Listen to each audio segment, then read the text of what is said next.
പിതാവായ ദൈവത്തിൻ്റെയും കർത്താവായ യേശുക്രിസ്തുവിൻ്റെയും കൃപയും സമാധാനവും നാം എല്ലാവർക്കും ഉണ്ടായിരിക്കട്ടെ. പ്രിയമുള്ളവരെ, കഴിഞ്ഞ ഏതാനും മാസങ്ങളായിട്ട് ദൈവവചനത്തിൽ നിന്ന് നിങ്ങളോട് സംസാരിപ്പാനായിട്ട് വീഡിയോയിലൂടെ സംസാരിപ്പാനിടയാകുന്ന ദൈവത്തിൻ്റെ ഒരു കൃപയാണ്. ഞാൻ ദൈവത്തിന് നന്ദി പറയുകയാണ്. ഞാൻ വളരെ നിഷ്കളങ്കമായും നിഷ്പക്ഷമായും നിസ്വാർത്ഥമായിട്ടുമാണ് ദൈവവചനത്തിൽ നിന്ന് സംസാരിക്കുന്നത്. അത് ദൈവവചനത്തിൽ എഴുതിയിരിക്കുന്നത് പോലെയാണ് സംസാരിക്കുന്നത് എന്നതുകൊണ്ട് അനേക ആയിരങ്ങളുടെ ഹൃദയത്തിന് ജീവിതത്തിന് ഇത് വെളിച്ചമായി തീരുമെന്ന് ഞാൻ ഉറപ്പായിട്ട് വിശ്വസിക്കുന്നുണ്ട്. കാരണം ദൈവവചനമാണല്ലോ. മനുഷ്യനെ അനുസരിച്ച് ജീവിക്കാൻ, നന്മയുണ്ടാകുവാൻ, സന്തോഷം ഉണ്ടാകുവാൻ, ഒരു നന്മയ്ക്കും കുറവില്ലാത്തവരായി ദൈവത്തോടു കൂടെ ജീവിക്കേണ്ടതിന് ദൈവത്തിൻ്റെ ഹൃദയത്തിലെ നല്ല ആലോചനകൾ തൻ്റെ ഭക്തന്മാരിലൂടെ വെളിപ്പെടുത്തി എഴുതിയിരിക്കുന്നതാണ് വിശുദ്ധ ഗ്രന്ഥം ബൈബിള്. അത് നമ്മൾ കേൾക്കും തോറും നമ്മൾ പ്രകാശമുള്ളവരായി തീരും, സംശയമില്ല. എന്നാൽ ആർക്കെങ്കിലും ഇതിൽ ചില കാര്യങ്ങൾ കേൾക്കുമ്പോൾ ഒരു നീരസമോ അമൃഷമോ വെറുപ്പ് പോലെ തോന്നുന്നുണ്ടെങ്കിൽ ഞാൻ ഒരിക്കലും കുറ്റക്കാരനല്ല. കാരണം ഞാൻ ബൈബിൾ എഴുതിയത് അങ്ങ് പറയുന്നെന്ന് മാത്രമേ ഉള്ളൂ. എനിക്ക് അത്രയും അറിയത്തുള്ളൂ തന്നെ. അതല്ലാതെ വേറെ എന്തെങ്കിലും സംസാരിക്കാനുള്ള അറിവ് ഇല്ല. അതുകൊണ്ട് ദൈവം നമ്മെ ധാരാളമായി അനുഗ്രഹിക്കട്ടെ. നമുക്ക് ഇന്നത്തെ പ്രബോധന വിഷയം എന്ന് പറയുന്നത് അപ്പോസ്തല പ്രവൃത്തി 17-ാം അധ്യായത്തിൻ്റെ 22 മുതൽ 31 വരെയുള്ള വാക്യങ്ങളാണ് വായിക്കുന്നത്. ശ്രദ്ധിക്കാം. അഥേനയിലുള്ള പുരുഷാരത്തോടാണ് പൗലോസ് സംസാരിക്കുന്നത്. പൗലോസ് ഇപ്രകാരം പറയാണ്: അഥേന പുരുഷന്മാരെ, നിങ്ങൾ എല്ലാവിധത്തിലും ദൈവഭക്തന്മാരെന്ന് ഞാൻ അറിയുന്നു. ഞാൻ നിങ്ങളുടെ പൂജാസ്ഥാനങ്ങളെ, ഒരുപാട് വിഗ്രഹങ്ങൾ ഇങ്ങനെ തിങ്ങി നിറഞ്ഞ ഒരു പ്രദേശത്താണ്, നടുക്കാണ് ഇപ്പോൾ പൗലോസ് നിൽക്കുന്നത്. അപ്പോൾ നിങ്ങളുടെ പൂജാസ്ഥാനങ്ങൾ ഞാൻ ചുറ്റി നോക്കിയപ്പോൾ അജ്ഞാത ദേവന എന്ന് എഴുതിയിരിക്കുന്ന ഒരു വേദിക്കല്ല് കണ്ടു. നിങ്ങൾ അറിയാതെ പൂജിക്കുന്ന അതിനെയാണ് ഞാനിപ്പോൾ നിങ്ങളോട് സംസാരിക്കുന്നത്. അജ്ഞാത ദേവൻ എന്നാണ് എഴുതിയിരിക്കുന്നത്. എന്നാൽ അറിയാതെ ഇരിക്കുന്ന ഒന്നുണ്ട്. ആ ദേവനെക്കുറിച്ച് പൗലോസ് പറയുന്നതാണ്: ആകാശവും ഭൂമിയും അവയിലുള്ള സകലതും സൃഷ്ടിച്ച ദൈവം മനുഷ്യകരങ്ങളാൽ നിർമ്മിതമായ ആലയത്തിൽ വസിക്കുന്നില്ല.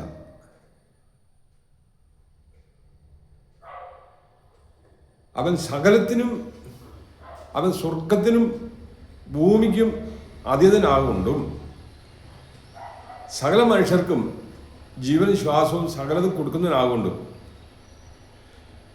മനുഷ്യൻ എന്തിനെങ്കിലും അവന് മുട്ടുള്ളവൻ എന്ന നിലയിൽ മനുഷ്യകരങ്ങളാൽ യാതൊരു ശുശ്രൂഷയും അവന് ആവശ്യപ്പെടുന്നുമില്ല. കാരണം മനുഷ്യൻ്റെ ഏതെങ്കിലും ഒരു പ്രവൃത്തി, ശുശ്രൂഷ ദൈവത്തിന് ആവശ്യമാണ് എന്ന് ചിന്തിക്കണ്ട എന്ന്. നാം അവനിലല്ലോ ജീവിക്കുകയും ചലിക്കുകയും ചെയ്യുന്നത്. നാം ദൈവത്തിൻ്റെ മക്കളാകുന്നു എന്ന് നിങ്ങളുടെ കവിപരമാരെല്ലാം പറഞ്ഞിട്ടുണ്ടല്ലോ. നാം ദൈവത്തിൻ്റെ സന്താനം ആകുന്നു. അതുകൊണ്ട് മനുഷ്യൻ്റെ ശില്പവിദ്യകളും സങ്കല്പങ്ങളും അവരുടെ കരവിരുതുകളൊക്കെ ആകുന്ന സ്വർണം, വെള്ളി, കല്ല് എന്നുകൊണ്ടുള്ള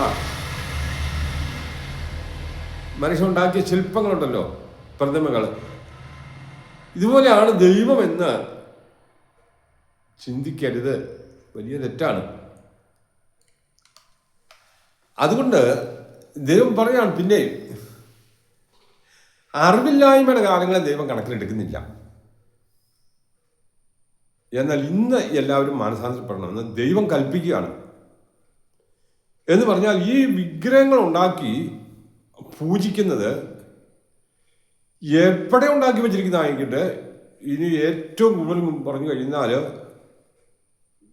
നമുക്കറിയാവില്ല, ഈ ക്രിസ്ത്യ ലോകത്തിൻ്റെ ഏറ്റവും തലപ്പത്ത് റോമിൽ സെൻറ്റ് പീറ്റേഴ്സ് ബസിലിക്ക എന്ന് പറയുന്ന അതിൻ്റെ അകത്തിരിക്കുന്ന പ്രതിമകളാണെങ്കിലും അറിവില്ലായ്മ കൊണ്ട് ഉണ്ടാക്കി വെച്ചിരിക്കുന്നതായതുകൊണ്ട് ദൈവം പറയണ അറിവില്ലായ്മയെ ഞാൻ കണക്കിലെടുക്കുന്നില്ല. പക്ഷെ ഇനിമേൽ മാനസാന്തരപ്പെടണമെന്ന് ഈ ബൈബിളിൽ എഴുതി വെച്ചിരിക്കുകയാണ്, ഞാൻ പറയുന്നതല്ല. ഏത് പള്ളിയിലാണെങ്കിലും, ഏത് വീട്ടിലാണെങ്കിലും, ഏത് സ്ഥാപനത്തിലാണെങ്കിലും, ഏത് വഴിയോരങ്ങളിലാണെങ്കിലും ഉണ്ടാക്കി വെച്ചിരിക്കുന്ന വിഗ്രഹങ്ങള്, പ്രതിമകള്, സങ്കല്പങ്ങള്, ശില്പവിദ്യയെ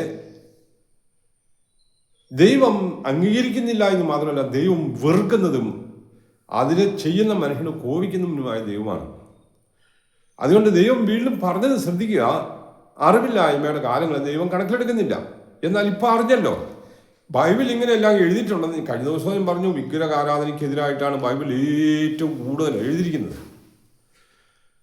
എന്നാൽ ഇന്ന് മനുഷ്യൻ മാനസാന്തരപ്പെടണമെന്ന് ദൈവം നമ്മോട് കൽപ്പിക്കുകയാണ്. കൽപ്പന എന്ന് പറഞ്ഞു കഴിഞ്ഞാൽ അതിൽ നമുക്കറിയാമല്ലോ, രാജകൽപ്പനയെക്കാളും ചക്രവർത്തിയുടെ കൽപ്പനയെക്കാളും എന്തേറെ വലിയ കൽപ്പനയാണ് ദൈവത്തിൻ്റെ കൽപ്പന. മാനസാന്തരപ്പെടണം. ഇനി മേലാൽ യാതൊരു വിഗ്രഹങ്ങളുടെ മുമ്പിൽ തല കുനിക്കുകയില്ല, വണങ്ങുകയില്ല. ചെയ്ത് തെറ്റിപ്പോയി എന്ന് ദൈവസന്നിധിയിൽ ഏറ്റു പറഞ്ഞ് ഉപേക്ഷിക്കുക. എത്ര ചെറുതാണെങ്കിലും വേണ്ടി, അല്ല വലുതാണെങ്കിലും വേണ്ടി, സ്വർണം കൊണ്ടുള്ളതാണെങ്കിലും വെള്ളി കൊണ്ടാണ് വിഗ്രഹങ്ങൾ ഉണ്ടാക്കരുതെന്ന ദൈവമാണ് പറഞ്ഞത്. എന്നിട്ട് വീണ്ടും ദൈവം ഒരു കാര്യം കൂടെ പറയാണ് ഈ വാക്യങ്ങളിൽ തന്നെ. ദൈവം നിയമിച്ച ഒരു പുരുഷൻ മുഖാന്തരം, അതാരാന്നറിയാം? യേശുക്രിസ്തു. പിതാവായ ദൈവം മനുഷ്യവർഗത്തെ മുഴുവൻ ന്യായം വിധിക്കാനായിട്ട് ആദ്യം നേർവഴി കാണിച്ചു തരാൻ വേണ്ടി ഉപദേശങ്ങളും നിർദ്ദേശങ്ങളും എല്ലാം ചെയ്തു തന്നു. മനുഷ്യന്റെ സകല പാപത്തിനും ശിക്ഷ ആദ്യം കർത്താവായ യേശുക്രിസ്തുവിന്റെ ശരീരത്തിൽ ആ പിതാവ് തന്നെ ചുമത്തി എല്ലാ ശിക്ഷയും നീ തന്നെ അങ്ങ് അനുഭവിക്കാനും പറഞ്ഞു ക്രിസ്തുവിൻ്റെ മേൽ എല്ലാ കുറ്റവും ചുമത്തി മനുഷ്യൻ്റെ സകല പാപത്തിനും പരിഹാരമായി. ഇനി മേൽ ഇതുവരെയുള്ള പാപങ്ങളെല്ലാം ക്ഷമിച്ചു. ഇനിമേൽ മനുഷ്യൻ പാപം ചെയ്യാതെ ജീവിക്കണമെന്ന് ദൈവം പറഞ്ഞാൽ മനുഷ്യൻ അത് അനുസരിക്കാൻ ബാധ്യസ്ഥരാണ്. അതുകൊണ്ട് ദൈവം നിയമിച്ച ഒരു പുരുഷൻ മുഖാന്തരം ഭൂമിയെ മുഴുവൻ ന്യായം വിധിക്കുവാൻ ദൈവം ഒരു ദിവസത്തെ നിശ്ചയിച്ചിരിക്കുകയാണ്. പിതാവ് പുത്രനായ യേശുക്രിസ്തുവിനെ മരിച്ചവരിൽ നിന്ന് ഉയർത്തെഴുന്നേൽപ്പിച്ചത് കൊണ്ട് മനുഷ്യർക്ക് ഇതെല്ലാം ഉറപ്പും ആയിരിക്കുന്നു. ഇത് അപ്പോസ്തലപ്രവൃത്തി 17-ാം അധ്യായത്തിൻ്റെ 22 മുതൽ 31 വരെയുള്ള വാക്യങ്ങൾ എഴുതിയിരിക്കുന്ന കാര്യങ്ങളാണ്. ഞാനിതിങ്ങനെ പറയുന്നതിൻ്റെ കാരണം എന്ന് വെച്ചാൽ, ഞാൻ മനഃപൂർവ്വമായിട്ട് ഒരു വാക്കെങ്കിലും ബൈബിളിൽ ഇല്ലാത്തത് പറഞ്ഞു എന്ന് ആരും പറയാതിരിക്കാൻ വേണ്ടിയിട്ടാണ് ഇങ്ങനെ പറയുന്നത്. അതുകൊണ്ട് ദൈവത്തിന് വസിക്കാനാണ് എന്നും പറഞ്ഞ ദൈവാലയം എന്ന് പേര് കൊടുത്ത് ആകാശം മുട്ടയുള്ള സ്വർണം കൊണ്ടൊരു ഗോപുരം പണിതെന്ന് പറഞ്ഞാലും ദൈവം അതിനകത്ത് ഇല്ല എന്നത് ബൈബിള് പറയുമ്പോൾ, അല്ല അവിടെ ദൈവം വസിച്ചിരിപ്പുണ്ട് എന്ന് പറഞ്ഞു കഴിഞ്ഞാൽ അത് തെറ്റാണ്. പിന്നെ ഏതെങ്കിലും വിധത്തിലുള്ള മനുഷ്യൻ്റെ പ്രവൃത്തി കൊണ്ട് ദൈവത്തെ സന്തോഷിപ്പിക്കാം എന്ന് വിചാരിക്കാം. ദൈവത്തിന് മനുഷ്യൻ്റെ ഒരു പ്രവൃത്തി ആവശ്യമില്ല. ദൈവത്തെ അനുസരിച്ച് ജീവിക്കണമെന്ന് മാത്രമേ ദൈവം മനുഷ്യനോട് ആവശ്യപ്പെടുന്നുള്ളൂ. പിന്നെ ദൈവത്തിന് വസിക്കാൻ മന്ദിരം ആവശ്യമാണ് ഭൂമിയിൽ. അത് ദൈവം സൃഷ്ടിച്ച മനുഷ്യനിലാണ് ദൈവം വസിക്കുന്നത്. കാരണം കൊരിന്ത്യർക്ക് എഴുതിയ ലേഖനം 3-ാം അധ്യായത്തിൻ്റെ 16-ാം വാക്യത്തിൽ ഇങ്ങനെയാണ് പറഞ്ഞിരിക്കുന്നത്, നിങ്ങൾ ദൈവത്തിൻ്റെ മന്ദിരങ്ങൾ ആകുന്നു എന്നും ദൈവത്തിൻ്റെ ആത്മാവ് നിങ്ങൾ വസിക്കുന്നുവെന്നും നിങ്ങൾ അറിയുന്നില്ലയോ? അപ്പം ദൈവം, പിതാവായ ദൈവത്തിൻ്റെ ആത്മാവാണ് പരിശുദ്ധാത്മാവ്. പരിശുദ്ധാത്മാവ് ഒരു മനുഷ്യനിൽ, ഇന്ന് ലോകത്തിൽ പാപത്തിൽ ജീവിക്കുന്ന ഒരുപാട് മനുഷ്യരുണ്ട് വിഗ്രഹത്തെ ആരാധിക്കുന്ന. അത് മാത്രമല്ല കേട്ടോ, ഒരു കാര്യമല്ല, ഏത് പാപം ചെയ്താലും അവൻ പാപിയാണ്. പാപിയായ ഒരു മനുഷ്യന്റെ പ്രാർത്ഥനയും ദൈവം കേൾക്കുന്നില്ല. അവനിൽ പരിശുദ്ധാത്മാവ് വന്നു എന്ന് പറയുന്നത് ശുദ്ധ കള്ളമാണ്. ഇത്രയും വലിയൊരു നുണകളിൽ വെച്ച് ഒരു വലിയ നുണയാണ്. പാപത്തിൽ ജീവിക്കുന്ന ഒരു മനുഷ്യന്റെ ഉള്ളിൽ ദൈവത്തിന്റെ ആത്മാവ് വസിക്കുന്നു എന്ന് അങ്ങനെ ഒരു സംഭവമേ ഇല്ല. അങ്ങനെയാണ് പിന്നെ ഈ സുവിശേഷത്തിന്റെ വലിയ ആവശ്യമുണ്ടോ? മനുഷ്യൻ എങ്ങനെയെങ്കിലും അങ്ങ് ജീവിക്കുന്ന മനുഷ്യന്റെ ഉള്ളിൽ ദൈവം അങ്ങ് വരികയാണ്. അങ്ങനെ വരികയില്ല. പത്രോസിന്റെ ലേഖനത്തിന്റെ 1-ാം അധ്യായത്തിൽ 14-ാം ഭാഗത്തിൽ എഴുതിയിരിക്കുന്നതാണ്, ദൈവം വിശുദ്ധനായിരിക്കുന്നത് പോലെ നിങ്ങളും വിശുദ്ധനായിരിക്കണം എന്ന് തിരുവചനത്തിൽ എഴുതിയിരിക്കുകയാണ്. അപ്പം നാം വിശുദ്ധരായിട്ടുള്ള മനുഷ്യന്റെ ഉള്ളിലാണ് ദൈവം വസിക്കുന്നത്. അതിന് നമുക്ക് ഒരുങ്ങാൻ പ്രിയമുള്ളവരെ, ഇത് ദൈവം തന്നിരിക്കുന്ന ഈ പ്രമാണം നമുക്ക് പ്രമാണിക്കാൻ ഏറ്റവും എളുപ്പമാണ്. എത്ര എളുപ്പമാണെന്നറിയാമോ? ദൈവത്തിന് വിരോധമായ ഈ പാപപ്രവൃത്തി ചെയ്തു കൂട്ടുന്നതിനേക്കാളും എളുപ്പം പാപം ചെയ്യാതെ ജീവിക്കുന്നതാണ് എന്ന് ദൈവത്തിന് അറിയാവുന്നതുകൊണ്ടല്ലേ ഇത് പറയുന്നത്.